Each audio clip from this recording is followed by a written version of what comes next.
افلا یتدبرون القرآن، تدبر قرآن، مولانا امین احسن اصلاحی رحمہ اللہ۔ سورہ احزاب آیات 9 تا 27، حصہ دوم۔ اعوذ باللہ من الشیطان الرجیم، بسم اللہ الرحمن الرحیم۔ وَلَوْ دُخِلَتْ عَلَيْهِمْ مِنْ أَقْطَارِهَا ثُمَّ سُئِلُوا الْفِتْنَةَ لَآتَوْهَا وَمَا تَلَبَّثُوا بِهَا إِلَّا يَسِيرًا۔ اقطارہا کی ضمیر کا مرجع یثرب بھی ہو سکتا ہے، لیکن قرائن کی روشنی میں میرے نزدیک اس کا مرجع بیوت ہے۔ مطلب یہ ہے کہ گھروں کی حفاظت کا بہانہ تو محض بہانہ ہے، اصل مقصد ان کا دین کی حفاظت و مدافعت سے فرار ہے۔ ان کے نزدیک سب سے زیادہ کم وقت اور ارزاں چیز دین ہے۔ اگر ان کے اطراف سے ان پر اسلام کے مخالفوں کی چڑھائی ہو جائے اور وہ ان سے ارتداد یا مسلمانوں سے جنگ کرنے کا مطالبہ کریں تو یہ ان کے مطالبے کو بے درنگ مان لیں گے۔ لفظ فتنہ پر ہم جگہ جگہ بحث کر چکے ہیں۔ یہاں اس سے رجعت اور ارتداد یا مسلمانوں کے خلاف جنگ کا مطالبہ مراد ہے۔ صاحب کشاف نے یہی تعویل اختیار کی ہے اور ہمارے نزدیک یہ صحیح ہے۔ سورہ نساء آیت 91 میں اسی قسم کے منافقین کی طرف اشارہ ہے۔ سَتَجِدُونَ آخَرِينَ يُرِيدُونَ أَن يَأْمَنُوكُمْ أَوْ يَأْمَنُوا قَوْمَهُمْ كُلَّمَا رَدُّوا إِلَى الْفِتْنَةِ۔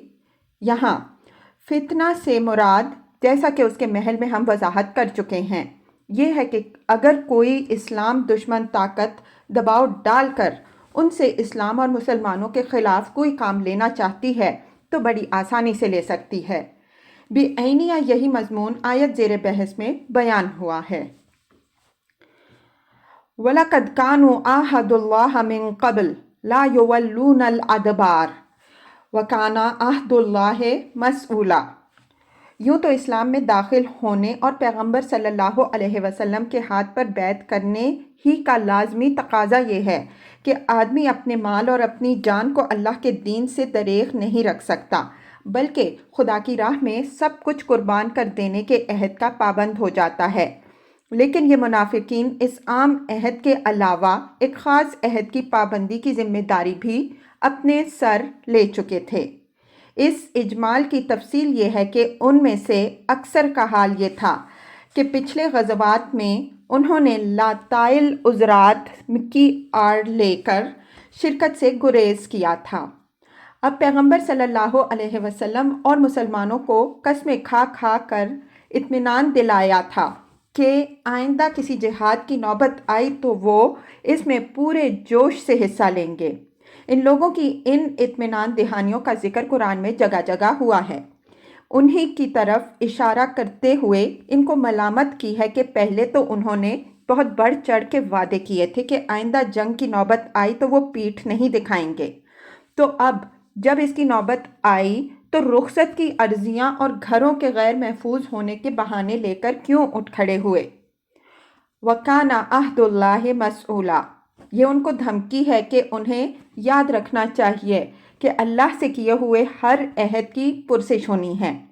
پرسش تو ہر جرم کی ہوگی، لیکن خاص طور پر اللہ تعالیٰ سے کیے ہوئے عہد کی ذمہ داری بہت زیادہ ہے۔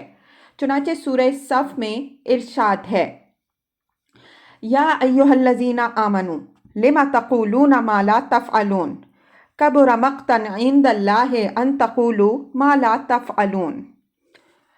سورہ صف آیات 2 تا 3۔ اے ایمان والوں، تم وہ بات کیوں کہتے ہو جو کرتے نہیں؟ اللہ کے نزدیک یہ بات زیادہ غضب کی ہے کہ تم وہ بات کہو جو کرتے نہیں۔ قُلْ لَن يَنفَعَكُمُ الْفِرَارُ إِن فَرَرْتُم مِّنَ الْمَوْتِ أَوِ الْقَتْلِ وَإِذًا لَّا تُمَتَّعُونَ إِلَّا قَلِيلًا۔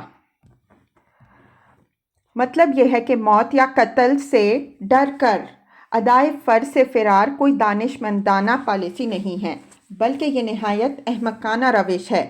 زندگی اور موت تمام تر خدا کے اختیار میں ہے۔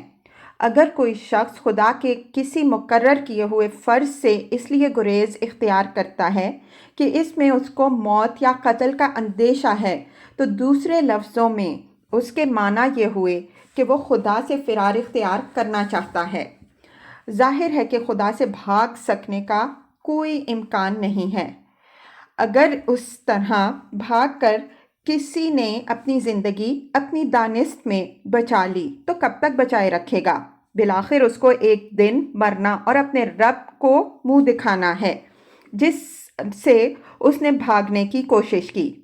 اس آیت کے الفاظ وَإِذًا لَا تَمَتَّعُونَ إِلَّا قَلِيلًا پر غور کیجئے تو ان سے یہ بات بھی نکلتی ہے کہ اس طرح کے فراریوں کی عمر برکت سے بالکل محروم ہو جاتی ہے۔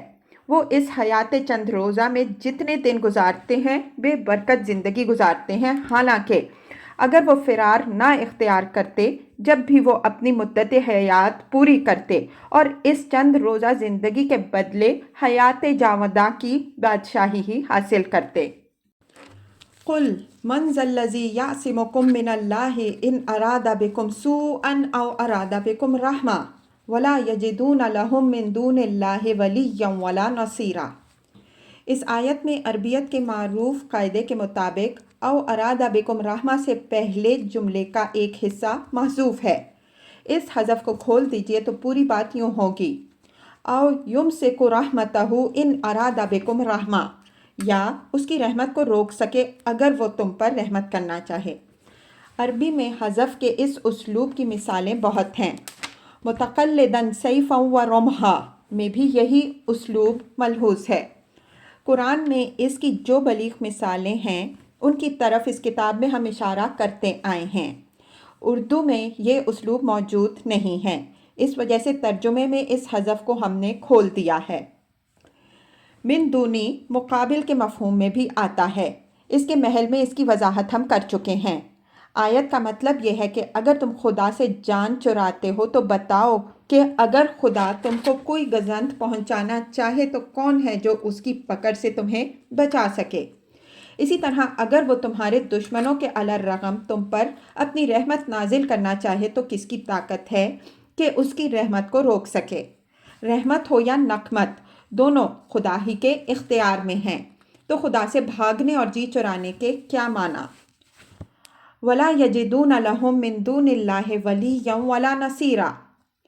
یہاں سیاق کلام چونکہ تنبیہ کا ہے، اس وجہ سے تنبیہ کے پہلو کو خاص طور پر نمایاں فرمایا کہ یاد رکھیں کہ اگر خدا کی پکڑ میں آ گئے تو اس کے مقابل میں نہ ان کا کوئی کارساز ان کا سفارشی بن سکے گا، نہ کوئی حامی و مددگار ان کی حمایت کر سکے گا۔ کسی کی مدد و سعی اور سفارش کے ذریعے سے بھی ہو سکتی ہے، جس طرح کی مدد کی توقع مشرکین اپنے معبودوں اور شرکاء و اولیاء سے رکھتے تھے، اور جمعیت و عصبیت کے بل پر بھی ہو سکتی ہے جس کا غرہ ہر صاحب جمعیت کو ہوتا ہے، یہاں ان دونوں ہی کی نفی فرما دی۔ قد یعلم اللہ المعوقین منکم والقائلین لإخوانہم ہلم الینا ولا یأتون البأس الا قلیلا۔ قد یعلم اللہ میں مضارع سے پہلے فعل ناقص محذوف ہے۔ اس اسلوب کی وضاحت ہم جگہ جگہ کر چکے ہیں۔ اس میں نہایت سخت قسم کی تنبیہ ہے۔ فرمایا کہ اللہ تمہارے اندر ان لوگوں کو برابر جانتا ہے جو اپنے بھائیوں کو جنگ سے روکتے اور ان سے یہ کہتے رہے ہیں کہ ہمارے پاس آ جاؤ، اور یہ لوگ جنگ میں عملاً بہت کم حصہ لیتے رہے ہیں۔ مطلب یہ ہے کہ یہ لوگ سمجھتے ہیں کہ ان کی ان سازشوں سے کوئی آگاہ نہیں ہے، لیکن اللہ ان سے برابر آگاہ رہا ہے، اور جب وہ ان سے برابر آگاہ رہا ہے تو ان کو سزا دیے بغیر بھی نہیں چھوڑے گا۔ ہمارا خیال یہ ہے کہ یہ اشارہ ان منافقین کی طرف ہے جو نہ صرف یہ کہ خود دفاع میں کوئی حصہ نہیں لیتے تھے بلکہ اپنے اعتماد و تعلق کے دوسرے لوگوں کو بھی اس سے روکتے اور ان سے کہتے تھے کہ جس جگہ ہم ہیں تم بھی اسی جگہ آ جاؤ تاکہ تم پر کوئی گرفت نہ ہو سکے۔ یہ امر یہاں پیش نظر رہے کہ غزوہ خندق کے موقع پر دفاعی لائن بہت طویل تھی، اس وجہ سے منافقین کے لیے دفاع کی ذمہ داریوں سے گریز و فرار کے مواقع بہت تھے۔ وہ خود بھی اس سے گریز کرتے اور اپنے دوسرے ہم خیالوں کو بھی اپنا ساتھی بنانے کی کوشش کرتے۔ وَلَا يَأْتُونَ الْبَأْسَ إِلَّا قَلِيلًا، یہاں بھی مضارع سے پہلے فعل ناقص محذوف ہے اور باس سے مراد دفاع ہے، یعنی یہ خود تو دفاع میں برائے نام محض نمائش کے لیے حصہ لیتے ہیں، اور جو لوگ حصہ لیتے ہیں ان کے دل بہٹانے کی بھی کوشش کرتے ہیں اور ان کو اپنے مورچوں پر بلاتے کہ ان کو بھی اپنا ساتھی بنا لیں۔ أَشِحَّةً عَلَيْكُمْ فَإِذَا جَاءَ الْخَوْفُ رَأَيْتَهُمْ يَنْظُرُونَ إِلَيْكَ تَدُورُ أَعْيُنُهُمْ كَالَّذِي يُغْشَى عَلَيْهِ مِنَ الْمَوْتِ فَإِذَا ذَهَبَ الْخَوْفُ سَلَقُوكُمْ بِأَلْسِنَةٍ حِدَادٍ أَشِحَّةً عَلَى الْخَيْرِ أُولَئِكَ لَمْ يُؤْمِنُوا فَأَحْبَطَ اللَّهُ أَعْمَالَهُمْ وَكَانَ ذَلِكَ عَلَى اللَّهِ يَسِيرًا۔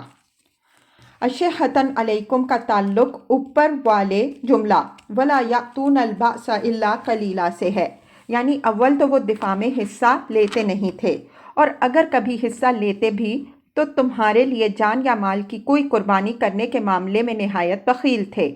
ان کی خواہش یہ تھی کہ ایک قطرہ خون بہائے بغیر وہ غازی و مجاہد سمجھے جائیں۔ فَإِذَا جَاءَ الْخَوْفُ رَأَيْتَهُمْ يَنْظُرُونَ إِلَيْكَ تَدُورُ أَعْيُنُهُمْ كَالَّذِي يُغْشَى عَلَيْهِ مِنَ الْمَوْتِ، چونکہ یہ کوئی قربانی دینے کے لیے نہیں بلکہ کوئی خطرہ مول لیے بغیر غازیوں کے رجسٹر میں اپنے نام درج کرانے گئے تھے۔ اس وجہ سے جب کبھی محاذ پر کوئی خطرے کی حالت پیش آ جاتی تو ایسا معلوم ہوتا کہ ان کی آنکھیں اس طرح گردش کر رہی ہیں گویا ان پر موت کی غشی طاری ہونے لگی ہے۔ موت کا مقابلہ آنکھوں میں آنکھیں ڈال کر وہ کرتا ہے جو شہادت کے عزم کے ساتھ گھر سے نکلتا ہے۔ محض نمائش کے لیے نکلنے والوں کا بھرم کوئی معمولی سے معمولی خطرہ بھی کھول دیتا ہے۔ فَإِذَا ذَهَبَ الْخَوْفُ سَلَقُوكُمْ بِأَلْسِنَةٍ حِدَادٍ أَشِحَّةً عَلَى الْخَيْرِ، سلقہ کے معنی تیز زبانی اور چرب زبانی سے بات کرنے کے ہیں۔ اسی سے خطیب سلاک اس خطیب کو کہتے ہیں جو نہایت تیز زبان ہو، یعنی جب کوئی خطرے کی حالت پیش آتی ہے تب تو ایسا معلوم ہوتا ہے کہ ان کے دم خشک ہو رہے ہیں اور ان پر موت کی جان کنی طاری ہے، لیکن جب خطرے کی حالت گزر جاتی ہے تو بڑی تیز زبانی سے باتیں کرتے ہیں، گویا انہی کی شہامت و شجاعت کا یہ کرشمہ ہے کہ دشمن کو آگے قدم بڑھانے کی جرت نہیں ہوئی ورنہ خطرہ بالکل سر پر آ گیا تھا۔ اشحتن علی الخیر یعنی اس ساری تیز زبانی و طلاقت لسانی کا مظاہرہ وہ محض اس طمع میں کرتے ہیں کہ اگر تقسیم غنیمت کا موقع آ جائے تو اس میں زیادہ سے زیادہ حصہ بٹا سکیں۔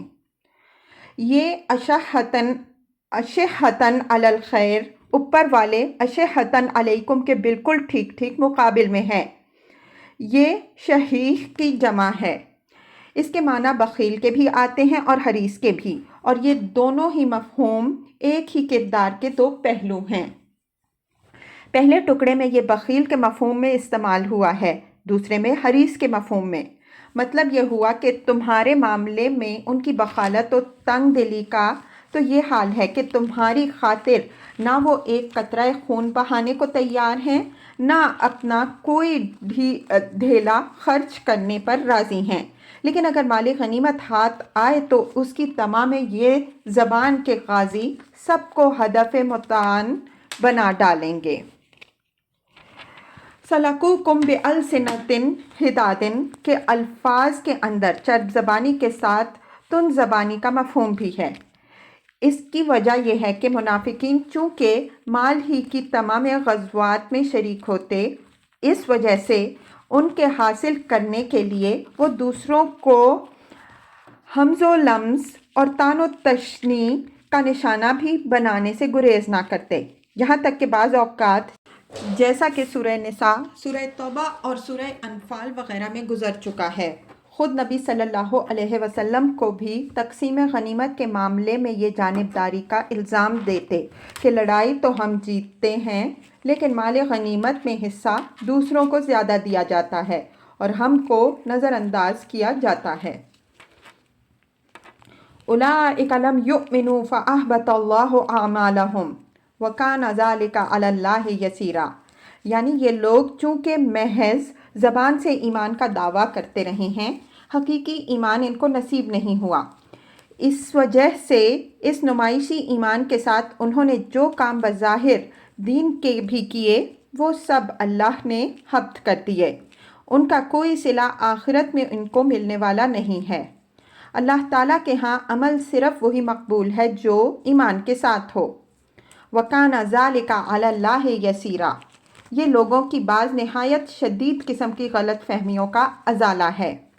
بہت سے لوگ ارادے اور نیت کو کوئی اہمیت نہیں دیتے۔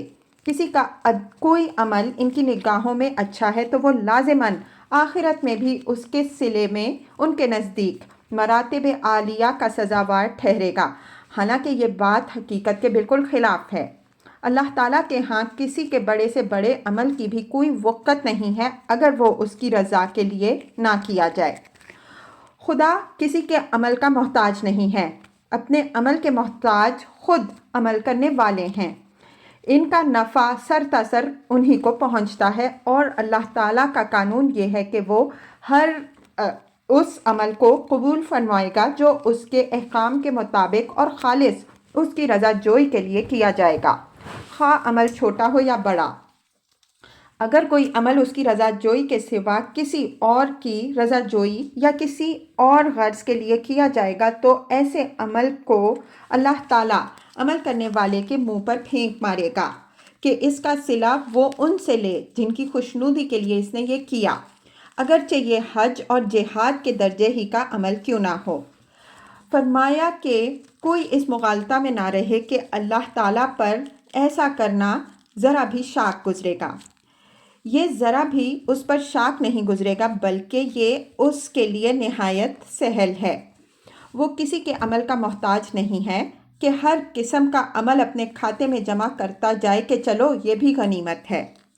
بعض لوگوں کو یہ مغالطہ بھی ہو جاتا ہے کہ خدا بڑا مہربان و کریم ہے، اس وجہ سے جو کچھ بھی اور جس طرح بھی کوئی نیکی کا کام کر دے گا وہ اس کو قبول فرما لے گا۔ اس میں ذرا شبہ نہیں ہے کہ خدا بڑا ہی مہربان و کریم ہے، لیکن ساتھ ہی وہ نہایت غیور اور غنی بھی ہے۔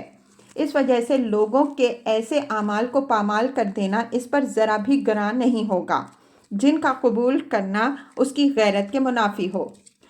یہود کو خدا کی صفت کریمی سے جو مغالطے پیش آئے ان کی تفصیل سورہ بقرہ کی تفسیر میں گزر چکی ہے۔ یحسبون الاحزاب لم یذہبوا وَإِن یأت الأحزاب یودوا لو انہم بادون فی الأعراب یسألون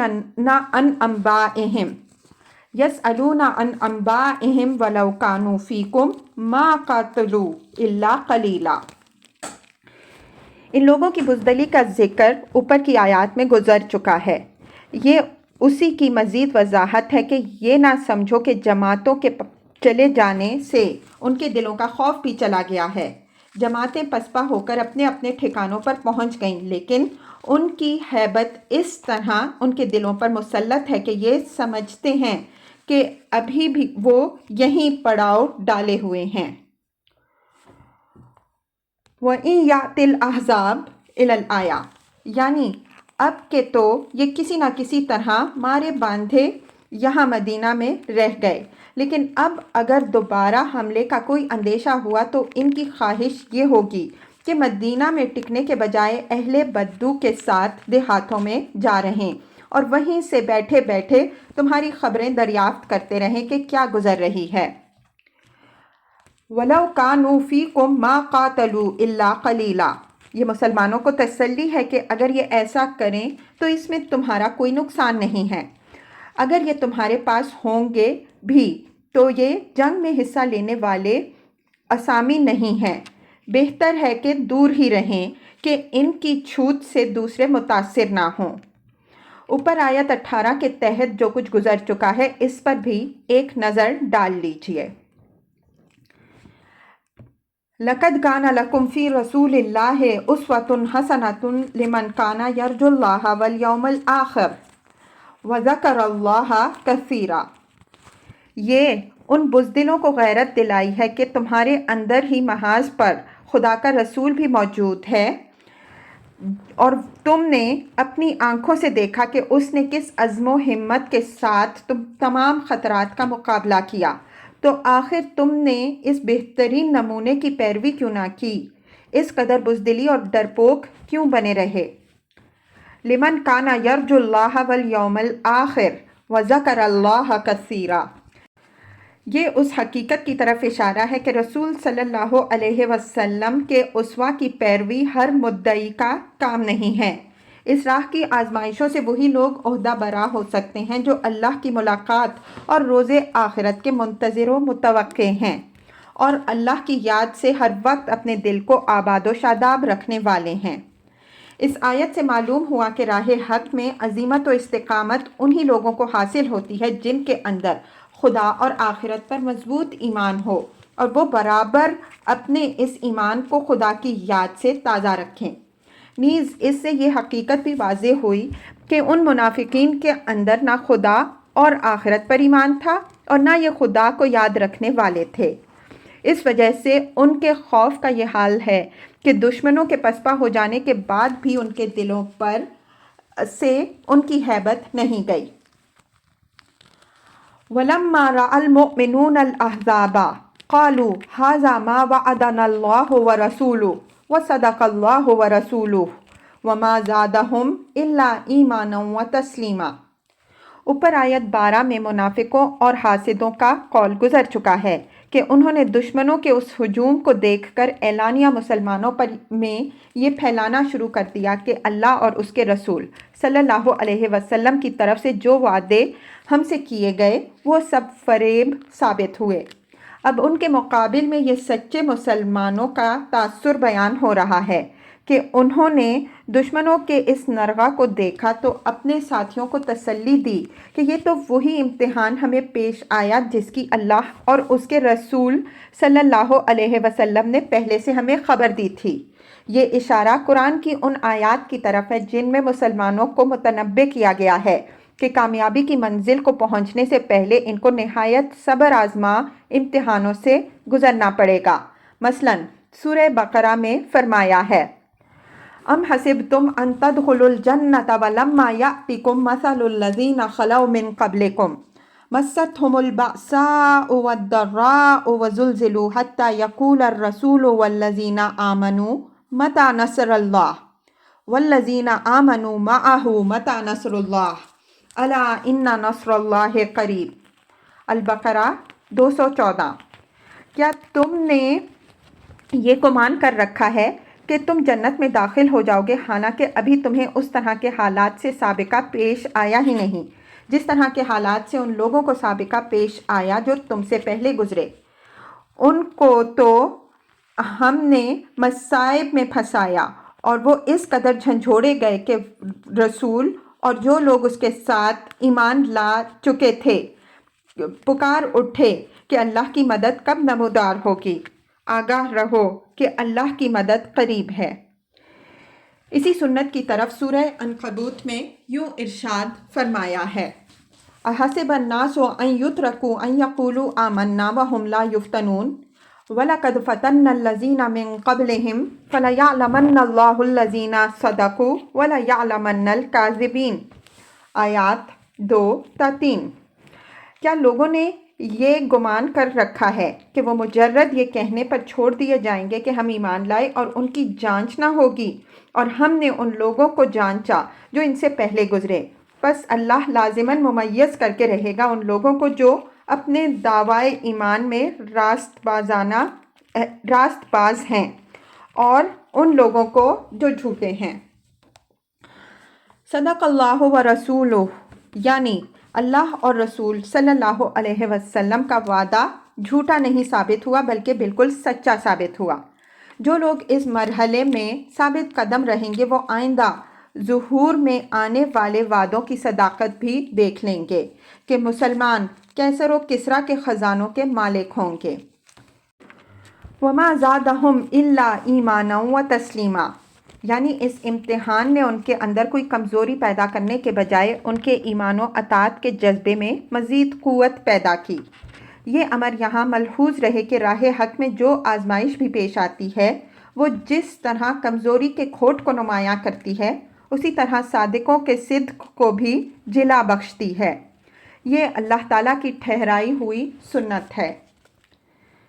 من المؤمنین رجال صدقوا ما عاہدوا اللہ علیہ فمنہم من قضی نحبہ ومنہم من ینتظر وما بدلوا تبدیلا۔ سورہ اعراف کی تفسیر میں ہم واضح کر چکے ہیں کہ لفظ رجال جب اس طرح استعمال ہوتا ہے تو وہ تفخیم شان پر دلیل ہوتا ہے۔ اس وجہ سے اگر اس کا ترجمہ مردان حق یا مردان کار کیا جائے تو یہ ترجمہ لفظ کی روح کے مطابق ہوگا۔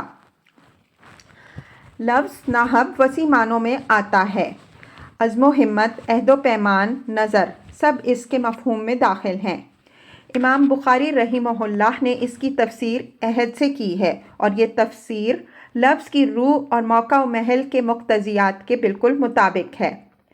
اوپر آیت 15 میں منافقین کا حال بیان ہو چکا ہے کہ انہوں نے اللہ اور رسول صلی اللہ علیہ وسلم سے یہ عہد کیا تھا کہ اب کسی جنگ کا موقع آیا تو وہ پیٹھ نہیں دکھائیں گے، لیکن جب موقع آیا تو وہ محاذ سے فرار کے بہانے ڈھونڈنے لگے۔ یہ ان کے مقابل میں اللہ کے وفادار بندوں کا ذکر ہے کہ مسلمانوں کے اندر وہ مردان حق بھی ہیں جنہوں نے اللہ سے باندھے ہوئے عہد کو اس کی راہ میں جانیں دے کر پورا کر دکھایا، اور جو ابھی یہ عہد پورا نہیں کر سکے وہ سر ہتھیلی پر لیے کھڑے ہیں کہ کب موقع آئے کہ وہ اس فرض سے سبکدوش ہوں۔ وما بدلوا تبدیلا، اور انہوں نے اللہ سے باندھے ہوئے عہد میں سرے منہ تبدیلی نہیں کی۔ لِيَجْزِيَ اللَّهُ الصَّادِقِينَ بِصِدْقِهِمْ وَيُعَذِّبَ الْمُنَافِقِينَ إِنْ شَاءَ أَوْ يَتُوبَ عَلَيْهِمْ إِنَّ اللَّهَ كَانَ غَفُورًا رَحِيمًا۔ یہاں قرینہ دلیل ہے کہ فعل محذوف ہے، یعنی اللہ تعالیٰ نے احزاب کا یہ طوفان اس لیے اٹھایا کہ یہ راست بازوں اور منافقوں کے درمیان امتیاز کے لیے ایک کسوٹی بنے۔ اس پر پرکھ کر اللہ تعالیٰ اپنے راست باز لوگوں کو راست بازی کا صلہ دے اور منافقوں کو سزا دے اگر چاہے، اور ان کی توبہ قبول کرے اگر وہ توبہ کریں۔ ان شاء او یتوب علیہم میں قرآن کے اس معروف اسلوب کے مطابق جس کی مثالیں گزر چکی ہیں، یتوب علیہم کے بعد بھی انشاء کے الفاظ میں ہیں، اگرچہ تکرار سے بچنے کے لیے وہ حذف کر دیے گئے ہیں۔ اللہ تعالیٰ کی مشیت اس کی حکمت اور اس کی سنت کے مطابق ہے۔ اس وجہ سے اس کا مطلب یہ ہوگا کہ اگر وہ توبہ کریں تو اللہ تعالیٰ غفور و رحیم ہے، وہ چاہے گا تو ان کو بخش دے گا۔ اس ٹکڑے میں منافقین کے لیے دعوت استغفار ہے کہ ان کے لیے اب بھی گنجائش باقی ہے، اگر وہ چاہیں تو استغفار و توبہ کے ذریعے سے پھر خدا کی رحمت کے مستحق ہو سکتے ہیں۔ ساتھ ہی یہ یاد دہانی بھی ہے کہ تمام امور کا انحصار اللہ واحد کی مشیت ہی پر ہے۔ اس وجہ سے جھوٹے سہاروں پر تکیہ کرنے کے بجائے وہ اپنے آپ کو اللہ ہی کے حوالے کریں۔ اس ٹکڑے سے جن لوگوں نے یہ نتیجہ نکالا ہے کہ اللہ تعالیٰ جن کو چاہے گا توبہ و استغفار کے بغیر ہی بخش دے گا، انہوں نے توبہ کے معاملے میں اللہ تعالیٰ کی سنت کو نہیں سمجھا۔ اس میں شبہ نہیں کہ اس کی مشیت کو کوئی دوسرا روک یا بدل نہیں سکتا، لیکن اس نے اپنے عدل و حکمت کے تحت جو قاعدے ٹھہرائے ہیں اس کی مشیت ان قاعدوں کو باطل نہیں کرتی۔ وَرَدَّ اللَّهُ الَّذِينَ كَفَرُوا بِغَيْظِهِمْ لَمْ يَنَالُوا خَيْرًا وَكَفَّ اللَّهُ الْمُؤْمِنِينَ الْقِتَالَ وَكَانَ اللَّهُ قَوِيًّا عَزِيزًا۔ الَّذِينَ كَفَرُوا سے مراد احزاب کے شرکاء ہیں۔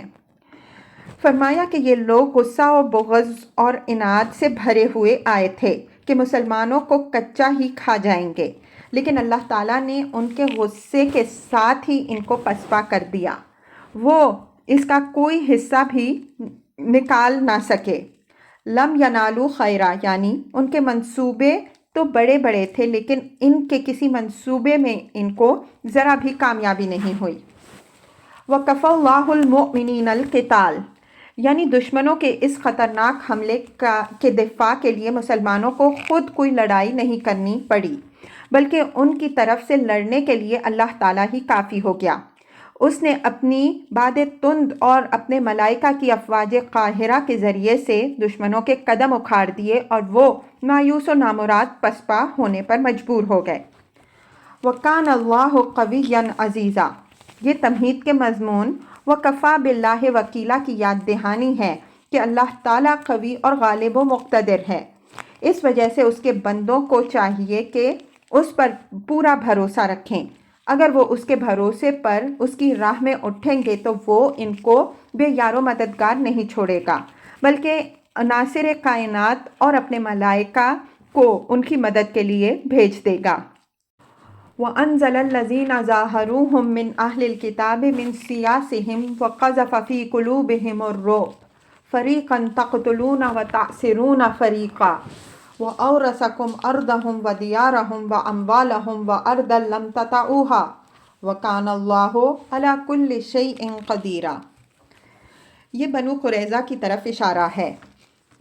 ہم پیچھے ذکر کر آئے ہیں کہ انہوں نے نبی صلی اللہ علیہ وسلم کے ساتھ معاہدہ امن و صلح کر رکھا تھا، لیکن جب احزاب نے اپنی مجتمع قوت کے ساتھ مسلمانوں پر حملہ کیا کہ ان کو ہمیشہ کے لیے جڑ پیڑ سے اکھاڑ کے رکھ دیں، تو انہوں نے بھی معاہدہ کو بالائے طاق رکھ کر احزاب کا ساتھ دیا۔ تاریخوں سے معلوم ہوتا ہے کہ مشہور یہودی لیڈر حیی بن اخطب نصری بنو قریظہ کے سردار کعب بن اسد سے ملا اور اس کو ساتھ دینے کے لیے اس نے ابھارا۔ پہلے تو اس نے معاہدے کے سبب سے کچھ تذبذب کا اظہار کیا، لیکن جب حیی بن اخطب نے یہ پٹی پڑھائی کہ میں تمہیں لوگوں کی خاطر تو سارے عرب کو اکٹھا کر کے مدینہ پر چڑھا لایا ہوں، اگر تمہیں نے اس مہم میں ساتھ نہ دیا تو پھر میری اس تمام دوڑ دھوپ کا حاصل کیا؟ مسلمانوں کو ہمیشہ کے لیے نیست و نابود کر دینے کا یہ آخری موقع ہے۔ اگر یہ موقع ہاتھ سے نکل گیا تو پچھتاؤ گے اور اس پچھتاوے کا کوئی فائدہ نہ ہوگا۔ حیی بن اخطب کا یہ جادو کارگر ہو گیا اور بنو قریظہ بھی معاہدہ توڑ کر حملہ آوروں میں شامل ہو گئے۔ مسلمانوں کے لیے یہ چیز مزید پریشانی کا باعث ہوئی۔ مدینہ کے بالکل قریب ان کے قلعے اور گھڑیاں تھیں اور لڑنے والے افراد کی بھی ان کے پاس کافی تعداد تھی۔ ان کی شرکت سے دشمنوں کا حوصلہ دو چند ہو گیا اور مسلمانوں کے لیے آزمائش بہت ہی صبر آزما بن گئی، لیکن اللہ تعالیٰ کی تائید غیبی سے جس طرح تمام پارٹیوں کو پسپا ہونا پڑا اسی طرح انہیں بھی پسپا ہونا پڑا۔ روایات سے معلوم ہوتا ہے کہ محاذ سے واپسی کے معاً بعد نبی صلی اللہ علیہ وسلم کو اللہ تعالیٰ کی طرف سے حکم ہوا کہ آپ صلی اللہ علیہ وسلم بنو قریظہ پر حملہ کریں۔ آپ صلی اللہ علیہ وسلم نے مسلمانوں کو فوراً حملہ کر دینے کا حکم دیا اور بنو قریظہ کا محاصرہ کر لیا گیا۔ یہ محاصرہ تقریباً 25 دن تک جاری رہا۔ بالآخر انہوں نے مرعوب ہو کر حضرت سعد بن معاذ رضی اللہ عنہ کو حکم مان لیا کہ وہ جو فیصلہ کر دیں ان کو منظور ہے۔ حضرت سعد رضی اللہ عنہ نے فیصلہ کیا کہ ان کے تمام قابل جنگ افراد قتل کر دیے جائیں اور بقیہ کو لونڈی و غلام بنا لیا جائے۔ اس فیصلہ کی فوراً تعمیل کی گئی۔ اسی واقعے کی طرف اس آیت میں اشارہ ہے۔ من سیاسہم، سیاسہ مرغ کے چبے کو کہتے ہیں، اسی کی جمع سیاسی ہے جو بیل کے سینگوں کے لیے بھی آتا ہے اور پھر ترقی کر کے دفاعی حصارات، قلعوں اور گھڑیوں کے لیے بھی استعمال ہوتا ہے۔ بنو قریظہ پہلے تو اپنے قلعوں میں محصور ہو گئے، لیکن محاصرے سے تنگ آ کر بالآخر ان کو مجبوراً ان سے نکلنا پڑا اور اپنے آپ کو اپنے اہل و عیال سمیت مسلمانوں کے حوالے کرنا پڑا۔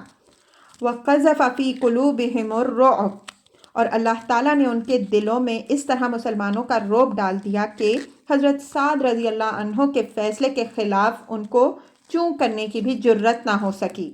مسلمانوں نے بغیر کسی ادنیٰ مزاحمت کے ان کے قابل جنگ افراد کو قتل کر کے بقیہ کو لونڈی غلام بنا لیا۔ وَأَوْرَثَكُمْ أَرْضَهُمْ وَدِيَارَهُمْ وَأَمْوَالَهُمْ وَأَوْرَثَكُمْ أَرْضَهُمْ وَدِيَارَهُمْ وَأَمْوَالَهُمْ، اور ان کا پورا علاقہ، ان کے تمام مکانات و حصارات اور ان کے ہر قسم کے اموال و اثاثات کے ساتھ اللہ تعالیٰ نے مسلمانوں کے قبضے میں دے دیا۔ وَأَرْضًا لَمْ تَطَئُوهَا، یہ بشارت ہے مستقبل کی فتوحات کی۔ فرمایا کہ یہ نقد عاجل تو جو کچھ تمہیں ہم نے بخشا وہ تم نے دیکھ لیا، لیکن ابھی اور بھی علاقے تمہارے قبضے میں آئیں گے جن تک تمہارے قدم ابھی نہیں پہنچے ہیں، لیکن ان کی وراثت ہم نے تمہارے لیے مقدر کر رکھی ہے۔ یہ اشارہ خیبر، مکہ اور روم و شام وغیرہ کی فتوحات کی طرف ہے۔